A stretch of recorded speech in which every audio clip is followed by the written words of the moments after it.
My name is Headache Cho. Big Headache. I'm a new trickster born of international Indigenous feminist consciousness, and I'm here to say that we need to create space in the world for Indigenous law today. To make this argument, there is no better example than the case of Mikomosis and the Wetiko. The winter of 1878 in northern Alberta has been bitterly cold, and the Nehiyaw people suffered greatly. The people are starving. The caribou, even the rabbits, have failed them. And the ice on the lake is so thick that the whitefish have fled to its deepest waters. Even a great hunter like Mikomosis returns empty-handed day after day. Each night, Mikomosis meets with the chief and medicine people. The healer, Mistani, he is called Fancy Man because he has adopted the dress of the white men. He dreams and prays for better hunting. And he asks his chief to make the people understand they must endure another night with only bitter moss and lichen tea, while their children chew strips of leather to fight their hunger. But hunger has become the least of the chief's worries. For one among the Nehiyaw people suffers more than the others. She had been named Sapweste for the light which once shone from her eyes, but that brightness has dimmed. For some time she has not spoken to her parents, nor shown any interest looking after her only child. And then one day, before their eyes, Sapweste has become dangerous. Perhaps the most frightening thing the Nehiyaw people can imagine, a lost soul, a Wetiko. For while the Wetiko is a legendary terror and demon of the woods with many forms, it is also an affliction well known to Indigenous peoples, a sickness often born of hunger, cold, and a long darkness, which can bring not only madness, but a hunger for human flesh.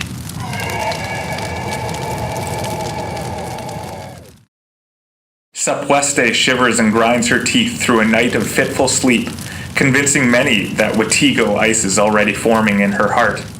Meanwhile, the chief consults with her family, Mistani and an elder. Mistani tells him none of his cures have worked, and now the woman has bitten his hand, a sure sign to him that she has a Wetiko's taste for humans. At dawn, Mikomosis is told he will not hunt today. For the good of the many and the well-being of the people, he has another task to perform. The Nehiyaw people understand that as a final resort, Sapweste must be killed to release her from misery and to keep the people safe, and so she is gently placed on a blanket. A cotton cloth wraps her throat so the rope will not cut her. She doesn't struggle, perhaps knowing the release from her suffering is at hand. There is no bloodlust here. There is only an honestly held belief, the will of the people, and legal obligation. Sapweste is laid on a bed of birch bark in a shallow pit and covered with more birch bark. Her body is burned so her true spirit is finally free. Although he has only fulfilled Cree law, Mikomosis will carry what he has done for the rest of his days. And 3,000 miles away, a new law will make his punishment worse. If the Northwest Territories had no Indians, Ottawa would have no need of the Northwest Mounted Police, Commissioner. And that means you better damn well start enforcing the white man's law out there. With the coming of spring, the Nehiyaw people trade furs for tea, tobacco, and supplies. And during trading, the story of the cold winter and the killing of the Wetiko is told. And it is soon decided to make an example of Mikomosis. Take 2 men and don't come back without him. Mikomosis is arrested, charged with murder, and taken to Fort Edmonton for trial. The trial is short. Mikomosis has obeyed Cree law, but only white man's law matters here. He is found guilty and sentenced to death. Mikomosis, the great hunter of the Nehiyaw people, is hanged on the last day of summer, leaving no one to care for his wife and children or his people in the coming winter. Now, we're in Cree lands with Cree peoples and the magic time-traveling court is called to order. The magic what? We're on Cree land, so we'll follow Cree law and legal processes. We will investigate how Mikomosis would have been dealt with according to Cree law. Not all Wetiko cases resulted in death. The majority were cured. So we have to examine this case carefully. 3 lawyers will argue the case, and they will cite their sources. There will be no making it up here. Cree lawyer, Buffalo Woman, represents the Cree Law and Gender Division of the court. Vuntat Gwichin, lawyer, following son, represents the ancestors and spirit of Mikomosis. But we'll begin with Loon Woman, Gixon lawyer, representing the ancestors and spirit of Sopwestay. Proceed, counselor. My primary concern is the failure to provide help to Sopwestay before she became dangerous. Wetiko's sickness was feared. Everyone knew the symptoms. Yet when she spoke of her nightmares and growing sadness, they did nothing. Someone becoming a Wetiko can recover with help. But this was denied Sopwestay. And Cree legal principles governing such obligations are founded on community safety and respect for the afflicted. Very good. My second concern was that only one elder was consulted. I understand that there are 4 groups of decision makers in the Cree legal order. Medicine people, elders, family members, and a larger group. Yes, but my point is that there should have been more than one elder. The requirement is for elders, not elder, and furthermore, when there are concerns about community safety, the whole community has to be consulted. The principles I outlined are critical if Cree law is to be accountable, principled, legitimate, and collaborative. Well said. And how does the representative for Mikomosis respond? Mikomosis was chosen by Sopwestay's family, chosen not only because of his strength and leadership, but for his fairness and compassion. In a lot of ways, he was just like me. Let's stick with your client, shall we? I concede my colleague's point about Cree legal obligations, but when Mikomosis was asked to help, he also became obligated according to Cree law. Sopwestay attacked her child, and Mistanianu could find no medicine power to relieve the Wetiko symptoms. He was wise, and he determined that she was beyond recovery. Mikomosis was also renowned as a wise leader and deeply respected. So was the chief. When people face a serious threat, there is precedent for relying on the wisest ones at hand. The terrible events with Sopwestay happened quickly. The people responded properly and with kindness. They followed the necessary steps, and Sopwestay was prevented from causing further harm. In the time they had, the family and people did all they could. Those are my submissions, Madam Chief Justice. Buffalo Woman, what do you have to add? It is my job to explore how Cree laws are gendered and investigate the ways Cree women experience law in their lives. Law is a way of responding to human problems, and violence against women is a problem both now and in the time of Sopwestay and Mikomosis. We must push legal analysis and discourse beyond the pervasive stereotypes of Cree women, forever skirted and idealized as one-dimensional mothers, princesses, or whores.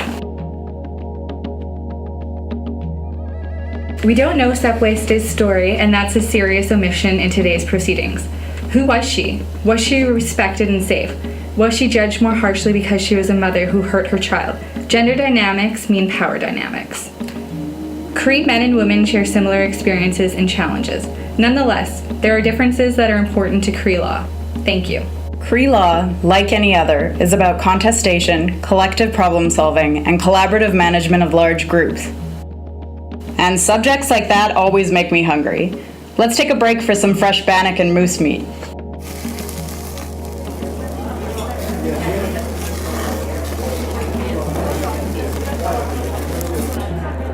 This court has not been convened to advocate murder now or in the past. It seeks to assist the articulation and practice of Cree law. What we have heard here is an example of how Cree law might be engaged and argued. One way, one method. That is all. Madam Chief Justice, I want to speak. My name is Authentic. I am an elder and I want to be heard by this court. All right, Mr. Authentic. What would you like to discuss? I have many serious concerns. This is too much like Canadian law, colonized law, too much intellectual and not enough spiritual. There is no grounding in anything the lawyers said. We have no written history. We don't know what pre-contact Cree law really was, and you could be perverting it just by the way you talk about it. What you say is true. Those are the questions which have always paralyzed serious and practical engagement with Indigenous law. So let's talk about them. Get them out in the open and make sure there is no privileging of unquestioned truths. There is room in the world for many ideas about Cree law. Indigenous law has to be robust enough to do the hard work of law today. It can't live in the past. Who gets to say what Cree law is? Can people deliberate law from another society? We do it every day in Canadian courts.